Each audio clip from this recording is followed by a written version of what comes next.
Man kept hearing strange noises under driveway. Look what he found inside. Inspecting the damage he had just done and thinking that his day couldn't get any worse, he knelt down in the driveway and peered underneath his car. But just as he was about to take a closer look at the concrete pavers, he heard the sickening sound that made his heart drop in his chest. What had he found? When buying a new house, you never know what you're getting yourself into. But 37-year-old Simon Marks just couldn't resist when he found a house for a bargain price in Luton, England. With the paperwork quickly signed and the transfer already underway, he never questioned why its owner was in such a hurry to get rid of it. A few months later, Simon excitedly unpacked his boxes. He was eager to spend the first night in his new home. After a tiring weekend of hauling his belongings back and forth, he climbed into bed exhausted. Calculating the distance of his new and much shorter commute to the office, he gleefully set his alarm for 8 a.m. But while he lay in the darkness, he heard a strange sound. Trying not to breathe, he listened intently. And then he heard it again. It was coming from outside. It was a dull and muted sound, like gravel scraping on metal. Curious, he got up and poked his head out the window, scanning the garden below. But nothing moved. All was silent again.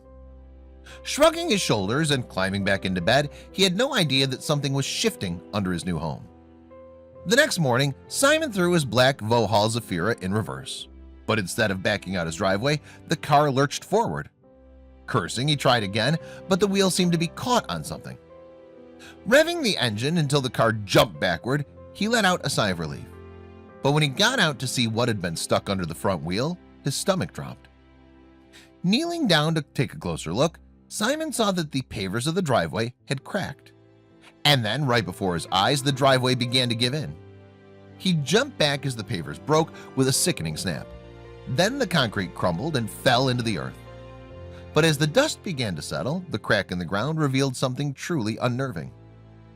Now Simon knew that his house had been built in the 1970s by the elderly couple who had lived there previously, but this definitely hadn't been on the house plans. When he was sure that it was safe to put his weight on the surrounding pavers, he lay down on his stomach and inched forward. Seeing a glint of something in the earth, he fetched a trowel and began to dig. The dirt gave way easily, and soon he could see a piece of metal sticking out from the soil. He uncovered it with his hands until he was able to get a grip on it, and then he pulled with all his might. But the rusted piece of metal wouldn't budge no matter how hard Simon pulled. He decided to try to dig around the mysterious object to free it from the earth. As he began to uncover more and more of the piece of metal, he saw that it was attached to something. When Simon had first seen the black hole opening up, his mind began to race with visions of his car, and even worse, his entire house being swallowed by a giant sinkhole. But when he looked closer and saw the glint of a man-made object underneath, he knew he was dealing with something far more sinister. He pulled out his phone and called for backup. Simon's father, Gerald, raced to the scene, and without any professional tools or equipment, the pair got to work. They carefully began to remove the cracked concrete around the piece of metal, revealing a rectangular hole in the ground. There, descending into the darkness, was a rusty ladder. Now, they were beginning to feel uneasy. Why had this secret passageway been hidden underneath the driveway? Where did it lead? There was only one way to find out.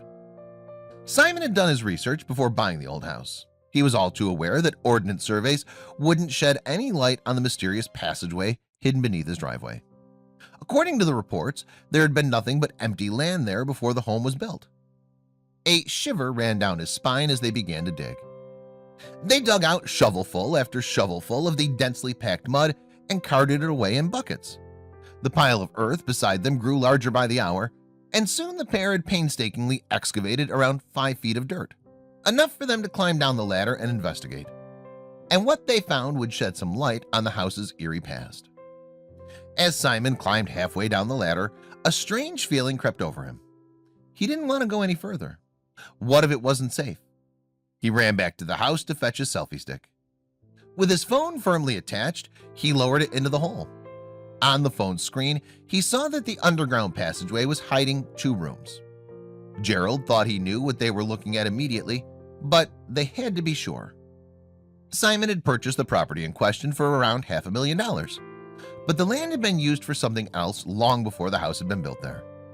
The elderly man who had sold the house to Simon was the original owner of the home, but he'd neglected to tell Simon what lay underneath. The sounds he'd heard the night before had been the earth finally giving way under the driveway as it fell into the secret room. Simon and his father stopped digging and began to do some research of their own. They looked up the plot number, and then things became apparent very quickly.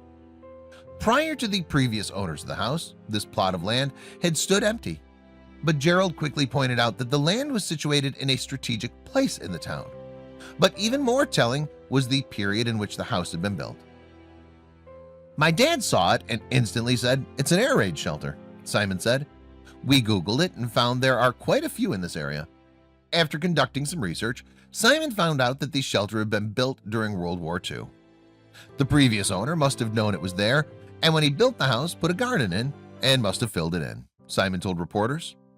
In 1938, during World War II, a man by the name of Sir John Anderson was tasked with preparing the country for war. It was his duty to come up with a strategy to protect Britain's citizens from the impending onslaught and the bombings that he knew was coming. So he devised an ingenious plan to ensure civilian safety. Sir John Anderson and his team of engineers planned and helped to create cheap and simple underground shelters that could easily be buried in people's backyards. The close proximity meant that British citizens could seek shelter at a moment's notice. These structures' walls were constructed from lightweight and flexible metal, a better alternative to concrete. Over 2 million of these bomb shelters were scattered around the country. But what Simon had found was not one of these. Just by looking at the chamber that Simon had found, Gerald could immediately tell that it wasn't an Anderson-designed bomb shelter, but it had indeed been built around 1938, not long after a bomb landed in the area near Luton. Citizens in the area were frightened when they learned that their small city was now a target. They had to find a better way to stay safe. The community came together and quickly devised a plan to create a community shelter that was built to better withstand the air raids. Gerald could tell that the shelter that they had uncovered was definitely not an Anderson-style shelter. It had at least 2 rooms and was constructed from bricks and concrete. And as Simon and Gerald dug deeper into the shelter, they uncovered some unusual artifacts. In one of the rooms, Simon and Gerald found a newspaper clipping, the Herald newspaper, dated from the days of World War II. And one of the headlines read, "Luton Airport, is this the end?" while other articles detailed the goings-on of daily life in the war-torn country. This artifact offered a rare glimpse into British life during the war. But it wasn't the only relic they found. Simon and Gerald also found evidence that proved that the bomb shelter had once been stocked up with food and water to sustain the people who hid there. After all, people who were held up in the underground shelters would be stuck there for days at a time. "It's incredible to think it's all been made by hand," Simon later told reporters. The concrete walls of the underground shelter had been reinforced by brick and mortar, which created a further buffer to protect it from the raids from above. But even after Simon and Gerald had finally unearthed the monumental discovery, their work still wasn't done. It's been a case of dig, dig, dig. We're about 5 feet down at the moment, so it's just another 5 feet to go until it's finished. I think we're going to have to get a skip in because there's so much rubbish to get rid of, Simon stated. Then the pair made another discovery. One of the walls has been bricked up. I'm 90% sure we won't find any more rooms, but we don't know. They might have bricked up one of the walls when the house was built to make way for the foundations, Simon told reporters. If that's the case, we'll just have to leave it, he added. But it wasn't long before the discovery went viral. As Simon and his father continued to dig, news reporters and neighbors began to flood into his front driveway just to get a look at the amazing and historic discovery. But Simon didn't care much for the attention he was receiving. His concerns lay elsewhere. He didn't spend hours digging up his driveway for fame.